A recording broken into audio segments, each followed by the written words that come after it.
అనకాపల్లి జిల్లా అనకాపల్లి స్థానిక గవరపాలెంలో శ్రీ గంగ పరదేశమ్మ ఆశ్రమం వద్ద ఉత్సవ కమిటీ అధ్యక్షుడు ప్రముఖ ఆధ్యాత్మికవేత్త సంఘ సేవకుడు దుర్గామాత ఆరాధకుడు గురు భవానీ ఎస్డి గ్రూప్ అధినేత కాండ్రేగుల శ్రీరామ్ గురు భవానీ మద్దాల శ్రీను భవానీ భక్తుల ఆధ్వర్యంలో శ్రీ కనకదుర్గ అమ్మవారి చండీయాగ మహోత్సవాలు అంగరంగ వైభవంగా జరుగుతున్నాయి. అందులో భాగంగా కాండ్రేగుల శ్రీరామ్ నివాసం వద్ద దుర్గమ్మ నవపీఠాల హారతి పూజా కార్యక్రమం చేపట్టారు. ఈ కార్యక్రమంలో ముందుగా కాండ్రేగుల శ్రీరామ్ సంతోష్ కుమారి దంపతులు, కాండ్రేగుల దివ్యశ్రీ, పొలిమేర ఓంకార్ సుష్మాశ్రీ దంపతుల చేతుల మీదుగా అమ్మవారి మెట్ల వద్ద జ్యోతి వెలిగించి పూజ ప్రారంభించారు. అనంతరం పంచామృతాలతో అమ్మవారి ఉత్సవ మూర్తులకు అభిషేకాలు చేశారు. ఈ కార్యక్రమంలో అధిక సంఖ్యలో భవానీలు, భక్తులు, మహిళలు పాల్గొని అమ్మవారి హారతి తీసుకుని అమ్మవారి కృపా కటాక్షాలు పొందారు. అదేవిధంగా ఈ నవపీఠాల హారతిని దర్శించుకునేందుకు మాజీ మంత్రివర్యులు దాడి వీరభద్రరావు,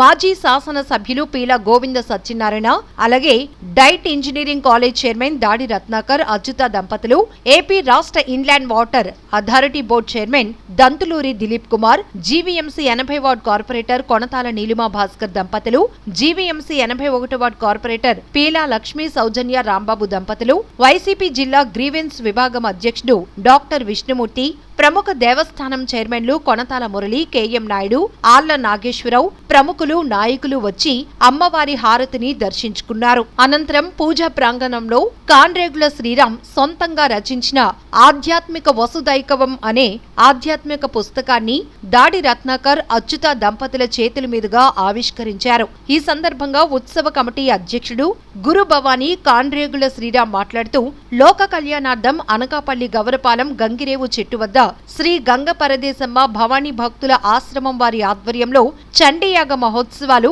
అత్యంత ఘనంగా నిర్వహించడం జరుగుతున్నాయన్నారు. అందులో భాగంగా మా స్వగృహం నందు దుర్గమ్మ నవపీఠాల హారతి పూజ అనే కార్యక్రమం ఏర్పాటు చేయటం జరిగిందని, ఈ పూజా కార్యక్రమంలో అధిక సంఖ్యలో భవానీలు తరలివచ్చారని తెలిపారు. అలాగే శ్రీ దుర్గమ్మ ఆశీస్సులు ప్రజలందరికీ ఎల్లవేళలా ఉండాలని, అందరూ ఆయురారోగ్యాలు అష్టైశ్వర్యాలతో నిండు నూరేళ్లు జీవించాలని మనసారా కోరుకుంటున్నామన్నారు.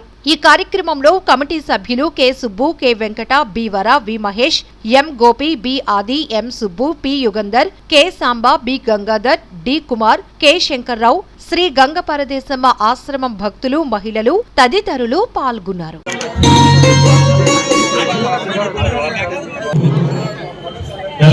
రావాలి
జై భవానీ జై జై భవానీ. 2023 ఈరోజు 2024 నూతన సంవత్సరంలోకి అడుగుపెట్టిన ఈ యొక్క శుభ సందర్భాన భవానీలకు, భక్తులకు, అలాగే ప్రతి ఒక్కరికి కూడా నా హృదయపూర్వక 2024 సంవత్సరాలకు స్వాగతం పలుకుతూ శ్రీ గంగపరదేశమ్మ భవానీ భక్తుల ఆధ్వర్యంలో మేము నిర్వహిస్తున్నటువంటి ఈ యొక్క అన్ని కార్యక్రమాల కోసం కూడా మా యొక్క మద్దాల శ్రీను గారి తరపున, అలాగే నా తరపున, మా యొక్క గంగపరదేశమ్మ భవానీ భక్తుల పీఠం తరపున ప్రతి ఒక్కరికి కూడా 2024కి స్వాగతం పలుకుతూ నూతన సంవత్సర శుభాకాంక్షలు తెలియజేసుకుంటున్నాను. అలాగే 2023 చండీ యాగ మహోత్సవాల్లో భాగంగా నవంబర్ 23వ తారీఖున మేము 41 రోజుల మండల దీక్ష కార్యక్రమానికి పూనుకొని మేము గంగిరేవి చెట్టు వద్ద మా పీఠంలో దుర్గమ్మను ఆవిష్కరించి ఆ రోజు నుంచి ఈ రోజు వరకు అంగరంగ వైభవంగా 2023కు సంబంధించి చండీ యోగ మహోత్సవాలను అత్యంత ఘనంగా నిర్వహించుకున్నాం. అలాగే ఈ సంవత్సరం 2023తో పాటు 2024వ సంవత్సరం కూడా మాకు తోడై రేపు రాబోయే జనవరి 7వ తారీఖు వరకు కూడా ఈ యొక్క చండీ యోగ మహోత్సవాలు జరుగుతున్నాయి. మా వరకు వచ్చేసరికి మా మద్దాల శ్రీను గురుభావన్ గారి ఆధ్వర్యంలో మొన్న డిసెంబర్ 22వ తారీఖు నుంచి రేపు రాబోయే జనవరి 4వ తారీఖు వరకు అత్యంత వైభవంగా కనీవిని ఎరుగిన రీతిలో అనేక ఉత్సవాలని ఈ యొక్క చండీ యోగ మహోత్సవ భాగాల్లో మేము నిర్వహించడం జరుగుతుంది. ఈరోజు జనవరి 1వ తారీఖు 2024 ఈరోజు ఉదయం మేము నిన్న లక్ష్మీ పసుపు కొమ్ముల పూజ నిర్వహించిన ఆ యొక్క పసుపు కొమ్ములను ఈరోజు ఉదయం 7 గంటల నుంచి 11 గంటల వరకు భక్తులకు విరివిగా మా యొక్క పీఠం వద్ద అత్యంత ఘనంగా పంచడం జరిగింది. అలాగే ఉదయం 11 గంటల నుంచి మధ్యాహ్నం 3 గంటల వరకు శ్రీ ద్వారకాధీశుని శ్రీకృష్ణునికి పుష్పాభిషేకం అత్యంత ఘనంగా హరే కృష్ణ సత్సంగం వ్యవస్థాపకుల ద్వారా మేము ప్రభుదాస్ గారి ద్వారా మేము అత్యంత ఘనంగా ఇక్కడ ఈ యొక్క గృహం వద్ద నిర్వహించడం జరిగింది. ఇదే మండపంలో సాయంత్రం 5 గంటల నుంచి మొదలుకొని ఇప్పుడు సుమారుగా 5-10 నిమిషాల తేడాలో 12 కావస్తుంది. ఇంతవరకు కూడా చాలా అద్భుతంగా కనీవిని ఎరుగని రీతిలో మేము శ్రీ దుర్గమ్మ నవపీఠల హారతి పూజ అని చెప్పేసి మేము ఇక్కడ అత్యంత ఘనంగా దుర్గమ్మకి హారతి పూజను, మెట్ల పూజను నిర్వహించడం జరిగింది. దీనికి గాను మా యొక్క గురుభవాని మద్దా శ్రీను గారికి, అలాగే మా పీఠం భవానీలందరికీ కూడా పేరు పేరున ధన్యవాదాలు తెలియజేసుకుంటున్నాను. అలాగే నాకు ఇన్ని సంవత్సరాలు సహకరించినటువంటి ప్రతి ఒక్క భవానీకి, భక్తుడికి, ప్రేక్షకులకి అందరికీ కూడా నా యొక్క హృదయపూర్వక ధన్యవాదాలు. ఇలాగే మీ ప్రేమాభిమానాలు ఎల్లప్పుడూ నా మీద ఉండాలని, నేను నాకు అనుగుణంగా ఈ యొక్క కృష్ణతత్వాన్ని అలవరుచేసుకొని నా జీవన విధానాన్ని, నా జీవన గమనాన్ని సాగిస్తానని ఈ యొక్క 2024 జనవరి 1వ తారీఖు సాక్షిగా, నా యొక్క పీఠం సాక్షిగా, నా యొక్క మందిరం సాక్షిగా నేను మీ అందరికీ కూడా వాగ్దానం చేస్తున్నాను. జై భవానీ, జై జై భవానీ.